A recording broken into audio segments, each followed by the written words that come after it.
peeps? It's Great White making it happen again today with some more Portal Nights. Hope you guys are having a great day. I'm having a wonderful day myself.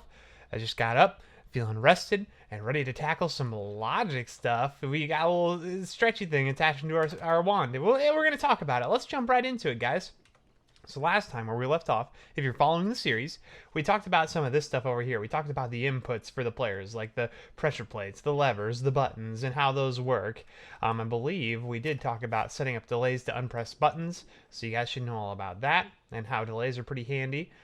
We talked about some of the very basic inputs for logic items. Excuse me, not inputs, but we talked some of the basic logic blocks, so your OR gates, your AND gates, and your NOR gates and how those work. So if you guys missed that video, there should be a playlist with it, or if you just jump over to the channel, it should be over there somewhere. You can find it. I believe that was part 3. So this will be part 4. We talked about timers and delays and how those work. And today, to kind of round off all that stuff, we're going to talk about these 3 logic items right here and how they work, what they do, why you might want to use them, that kind of stuff. Let's start with the one on the left and kind of work our way over. This is actually called a Nand Gate. I'm not sure what the technical term is. I think the N stands for something. Maybe it's just not AND Gate, because if you think of it as just not AND gate, it pretty much tells you what it does. So if we take one connection from this lever, put it into input 1, a connection from this lever, put it into input number 2, and then take a connection from that NAND gate and put it into this torch. And if we look here, these are both on right now. And because these are both on, an AND gate would normally send that signal because this is on and this is on, but this is a NAND gate. So since this is on and this is on, this will not send a signal, but any other combination of these will. So if we turn one of them off, it does send a signal. If we turn the other one off, sure, it does send a signal. What if we turn both of them off? Yes, it does send a signal. So with the NAND gate, the only time that it will not send a signal is if both of the inputs are on. Now this is kind of a unique use case. You're not going to use this a whole lot. It's not going to be a frequent block that you use, probably, but it does have its uses. I actually did use it in my most recent game that I made, the Portal Line Wars. You guys will probably be seeing a video about that very soon because that game is pretty much ready to go. I have a few polishing things to do with it, but it is working. Now we also have over here, after the NAND gate, we're looking at the NOR gate. So we can think of this as, well, NOR is a term, so I think NOR makes sense, but you can think not OR gate. That's another way to look at this. So let's unhook all this. Let's remove the torch. Let's remove these inputs from the NAND gate.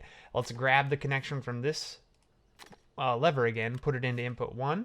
Grab this lever, put it into input number 2, and then we'll grab the connection from the NOR gate and put it into the torch. So now, these are both off right now, and it is forwarding a signal. If we turn one of them on, it does not send a signal. If we turn both of them on, no signal. So what we can surmise from this is that the only time the NOR gate does send a signal is when both inputs are off. When neither input is on, the NOR gate will send a signal. So the NAND gate, the only time it does not send a signal is if both inputs are on. The NOR gate, the only time it does send a signal is when both inputs are off. So you can see how they're kind of similar, but just slightly different. It's interesting. I love this stuff. It's pretty fun to see how these things work and see how you can get them to work for you and your builds.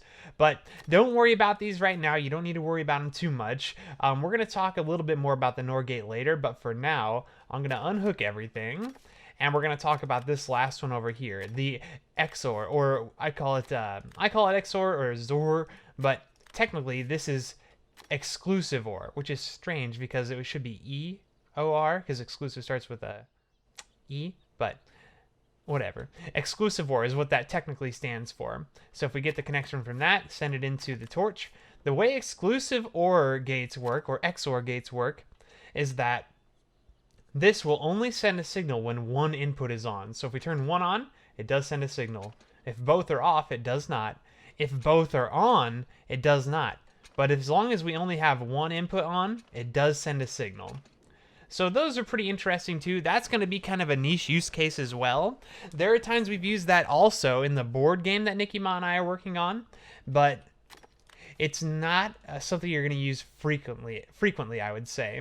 So don't worry too much about that one. Don't worry too much about the Nand Gate either. Now, the NOR Gate actually does have quite a lot of uses, and we're going to get into that a little bit more before the end of this video. But that pretty much covers all of the different logic combinations, logic blocks that we're going to use. Not combinations, but logic blocks that we're going to be using.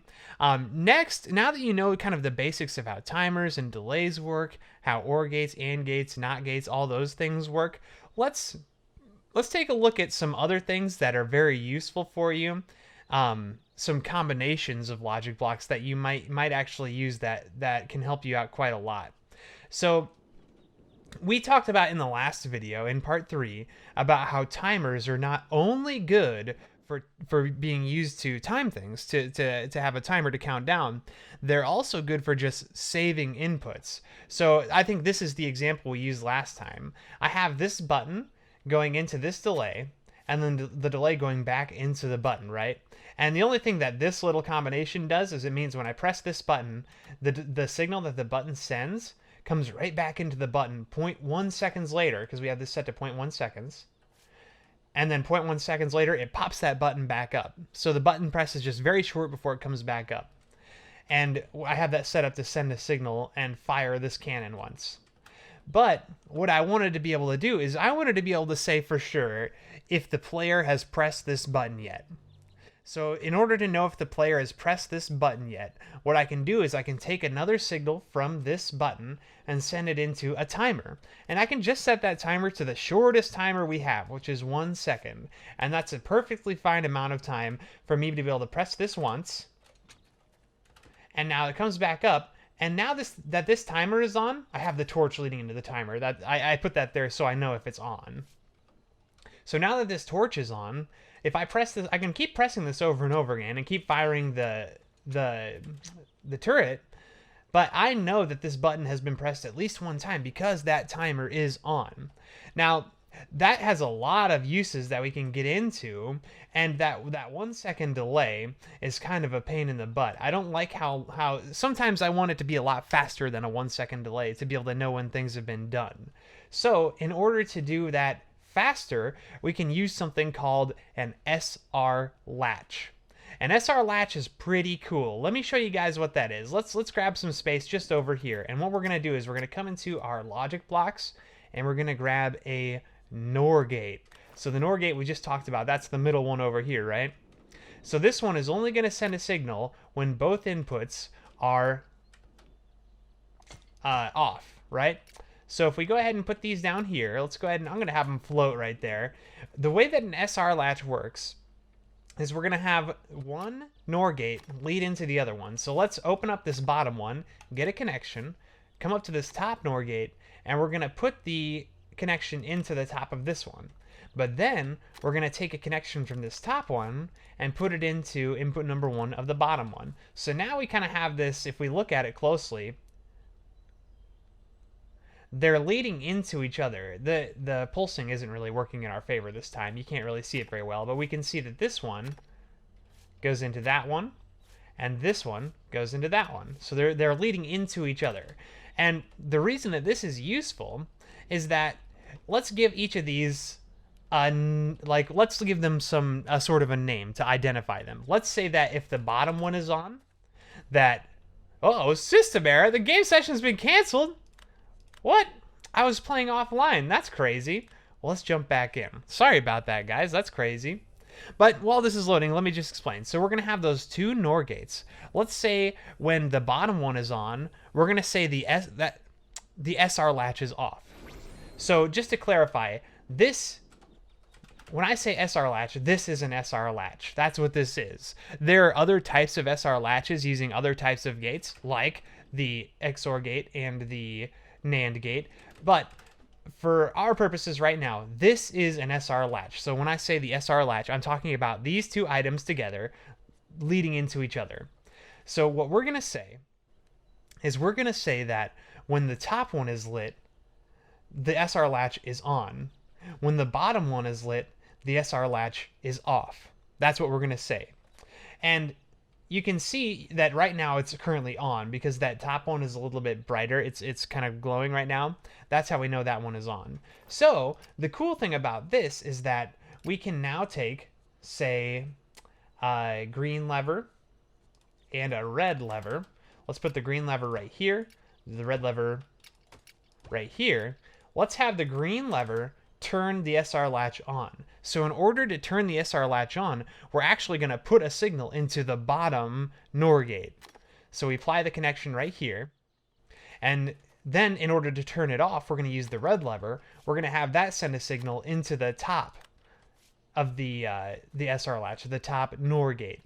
So now what happens is if we flip the red, it's currently on. So if I want to turn it off, I just have to send a signal into that top SR latch and it turns off.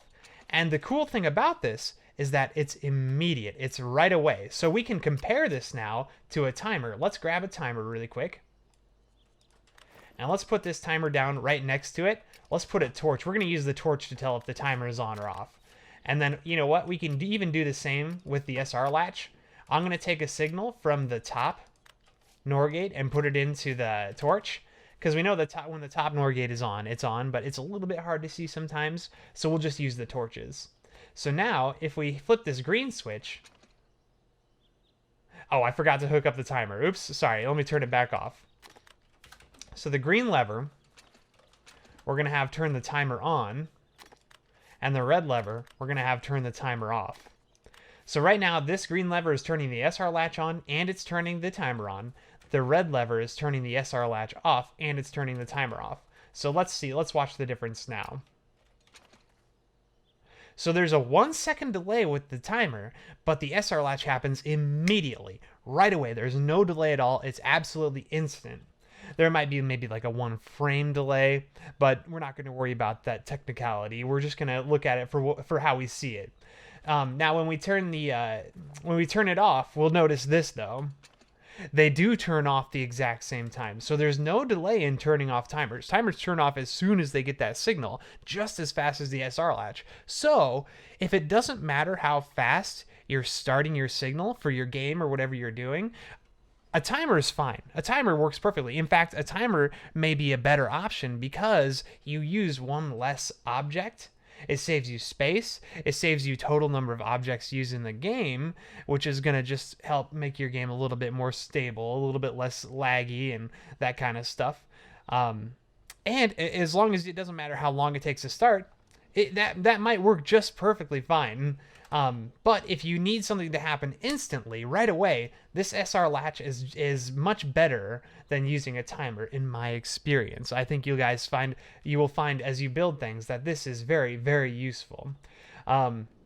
So that's one thing that you should keep in mind for your builds. If you need to save an input, if you need to say, okay, I know that this thing has happened, that this button has been pressed, that this enemy has been spawned, that this, whatever it is, using an SR latch, you can save that input, and as long as this is on, you know that whatever that thing that happened has happened. And now you can use a signal from this to trigger some other event happening, right?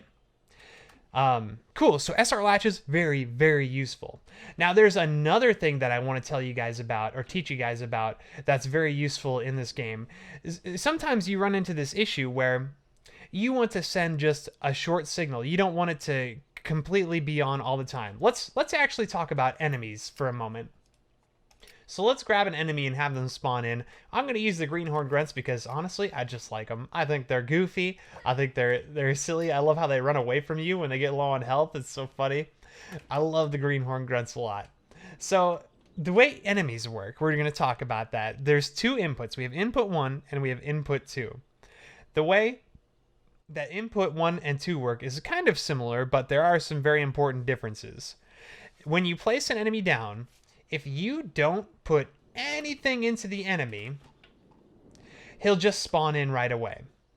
And then when he dies, he'll send a signal, and that's that. Now, if you want him to not spawn right away, what you can do is you can trigger him spawning in with something like a lever. So we can grab just some lever really quick. We got a greenhorn grunt. Let's grab a green lever, I guess. Seems appropriate. and we'll put that down. If we get a connection from this and we put it into input number 2, now if we load into the game, if we hit test play island, when we come into the game, he's not gonna be there until we turn on this signal, and then you'll see a little animation. It doesn't play it while we're in creative mode, but there'll be a little animation, and then he'll pop into place. So as soon as you put something in input number 1 or 2, he's not going to be there until that signal gets turned on. Now, with input number 2, though, if we get this connection, we open him up, remove input 1, and we use input 2 instead. Input 2 is a little bit strange. What input 2 does is it causes enemies to respawn over and over and over and over again.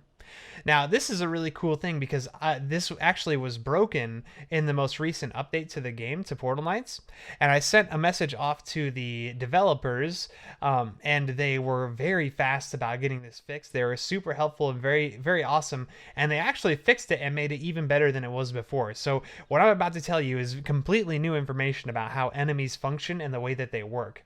So what happens now is that when we take a connection and we put it into input number 2, as soon as you turn on that input, the enemy will spawn in. And while they're spawning in, they will send a signal for just a moment. So I can actually show this to you. If we take him, we can get a connection from this enemy and send it into that torch. And then let's go ahead and let's close this guy in. We're going to break the ground underneath him really quick. We're going to throw down a firewalk. And then we're going to grab just some walls really quick. Let's just grab there's some tall metal wiry wall things. I think these are the ones I'm looking for. I believe they are. Let's just toss these down so he can't escape. Oop, there we go. There, so he should be stuck in there now. And then let's grab a red lever really quick, and we're going to hook it up to the firewalk. That's the firewalk. We need a lever, excuse me. We're going to use a red lever, and we're going to toss it down right here. And we're going to attach that to the firewalk. We're going to do input number 1, because input number 1 will cause the firewalk to fire over and over and over again. But input number 2 will cause it to only fire once. I don't think I mentioned that before, so I am sorry about that. That's one thing you should know. Input number 1, it's similar to the turrets. It'll fire once, or it'll continue to fire over and over again. Input 1 is the one that causes it to fire over and over again. So now that we have these hooked up, I can turn this on to kill him, I can turn this on to spawn him, and as soon as he sends a signal, that torch is going to turn on. So let's hit Test Play Island and see what happens.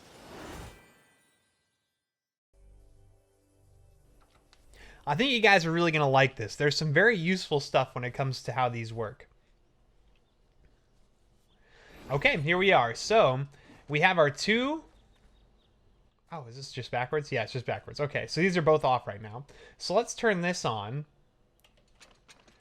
and turn it back off. So now he is spawned in, and he shouldn't be able to attack us. I don't think he can even see us, really. Yeah, he can't even see us. So now, if we turn on this firewalk, it's going to fire over and over again, and then he's going to die and send a signal. There it is. So he sends a signal. Oh, did I use input number 1? I think I did. Uh-oh. Sorry, timeout, guys. Well, let's just talk about this really quick. We'll turn the firewalk off. That was input number 1. So we could see when we spawned him in, he did not send a signal. As soon as he died, he does send a signal, and now it doesn't matter. Wait a second. Timeout, guys. Let me look at some stuff because something is fishy here. Okay. Oh, I see. I'm sorry. So I just learned something myself. I understand now. So we did in fact use input number 2. I was mistaken. So let's discuss this a little bit further now. So what I just discovered is that we spawned him in by turning on this lever, and then we turn the lever off. And then if we kill him, there's no longer a signal going into that greenhorn grunt. This lever's not on, so we're not telling him to respawn over and over and over again. So as soon as he dies and he's in the dead state, quote unquote dead state, he's sending a signal. Let's turn this off again. But we can spawn him again by flipping that lever one more time. However, things will function a little bit different if we leave the lever on. So this time, let's leave that lever on. As soon as he's alive again, we can see he doesn't send a signal. So if we turn this lever on and we start attacking him, as soon as he dies, which should be after this one, he sends a signal. He respawns. Once he's alive again, he's not sending a signal. So this is a really cool way that you can use enemies to count how many times an enemy has died.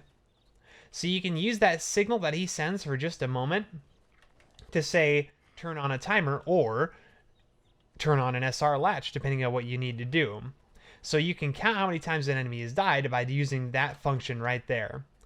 And then if we leave that lever off, if you just use a pulse to turn him on, and then so it's only just a signal for just a moment and the signal's not constant, once he dies, he's going to send a signal, and that signal is just going to stay on forever.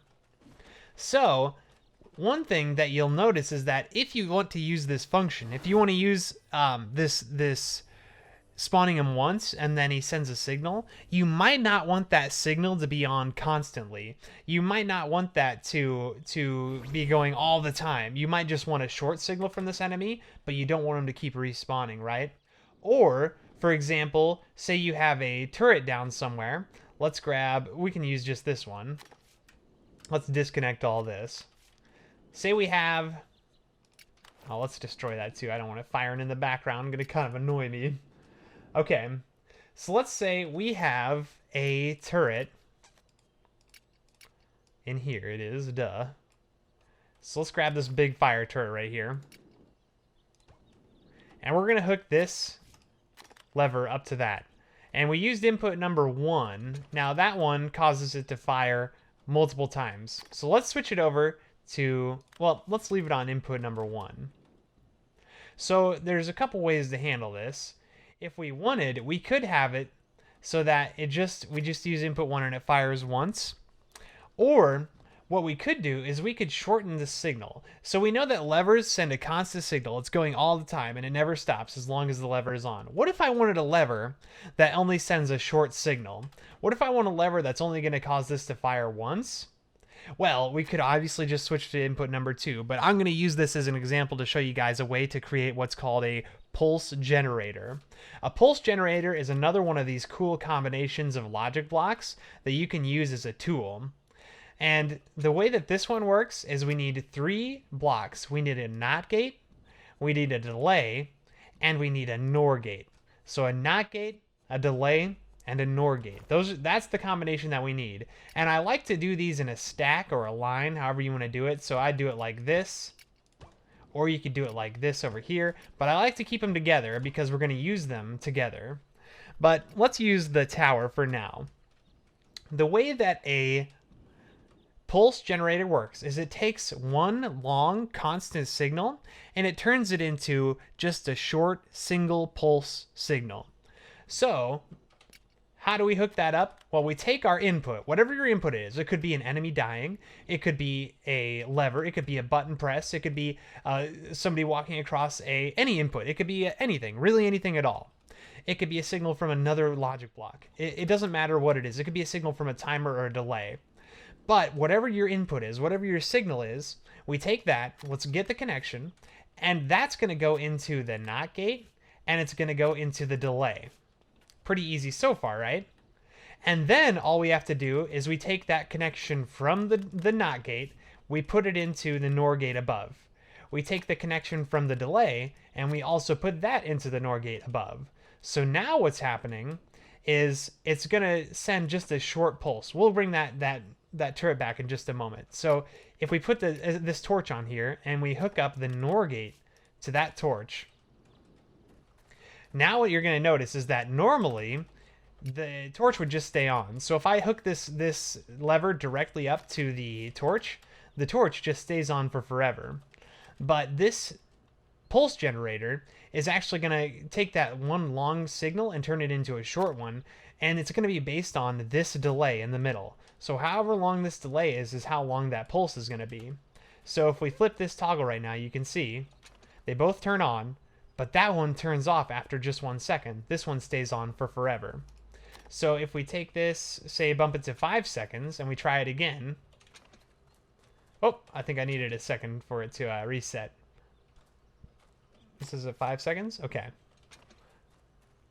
That one stays on forever. This one stays on just for 5 seconds. So you can have this last as long as you want it to based on how long this delay is. Now, there's one, so this is a really useful tool. I think you guys should, this is something you want to remember, and this is something you want to remember. These are pretty advanced uses, but I think they're, once you start using them a lot, they become pretty simple and straightforward, but they're very, very, very useful. Now, one thing you should know about delays before we wrap up this video, this is the last thing I want to tell you guys about. Delays are pretty cool in that you can chain delays together. Now, you should know that delays aren't perfect. They say 1 second, they say 2 seconds, 5 seconds, 10 seconds. In my experience, that's not 100% accurate. If you have a timer and you have delays and you set them both for 10 seconds, they don't line up perfectly. I believe the delays are a little bit longer than 10 seconds when you start chaining them together. But you can, in fact, chain them together. So say I want this to stay on for 15 seconds. Well, I can't really do that. There's not 15-second delays, right? I can only go to 10 seconds. But what I can do to fix that is I can start chaining delays together. So I can take the signal from this delay, get a connection, send it into this delay, get connection, send it into this delay, get connection, and then at the end of the chain, grab that one, get the connection from that, and send it back into the NOR gate. And all I did was replace, we had this one going into the NOR gate before, this one, but I instead kind of diverted the signal over to these and then sent this up into the NOR gate instead. So now we can go 10 seconds, 2 seconds, and then 1 second. So if we do that, we're looking at 10, 11, 12, 13-second delay. So now, if we want to, we can certainly turn this on. Oh, we have to wait for it to kind of clear out. Once you've done this once, it's like sending the signal, and you have to wait for it to, like, the signal to get through all the delays before you can actually do it. That's not normally a problem. It's just that we're, like, setting things up right now, and normally when you're doing it, you give it enough time to clear out, but I think we should be good now. There we go. So this should be sending into this. This signal went into the delay for 10 seconds, and then it'll shoot over to this one for 2 seconds, and then this one for 1 second, and then it'll go to the NOR gate. Yeah, easy enough. And you can actually see that. If you guys want to know how things are working, you can always use torches. Torches are very useful for this. So let's try taking the signal from this delay and put it into that torch. Signal from this delay, put it into that torch. And we can actually watch it happen. So if we hit this, we can see it's in this delay right now.